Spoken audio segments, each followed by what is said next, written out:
Welcome to the Slop Temple. We pray this video helps.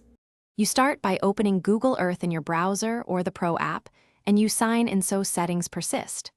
Once done, enable 3D terrain and visual layers so planetary surfaces render correctly. This matters because different bodies use different imagery sets. Next, open the left menu and find the Planet Selector or the Voyager/Explore area. That is where you switch from Earth to other bodies. Make sure your connection is stable, so tiles and elevation data download smoothly. Now you select the target planet, such as Moon or Mars, using the Planet Selector. Once selected, the imagery and toolset change because those bodies use unique datasets. Then use the search box or paste coordinates to jump to a specific site and adjust zoom, tilt, and rotation so you can see slopes and craters. This helps you read terrain.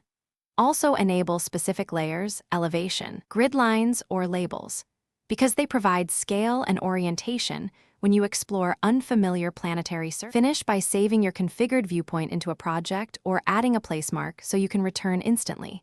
Projects keep layer states and camera angles. If you need to share or publish, export a high-resolution image or save a KML/KMZ with the placemark. If something goes wrong, for example the Planet Selector is missing or imagery won't load, update the app, clear the cache, or switch to the web version. These fixes resolve most dataset and UI synchronization issues.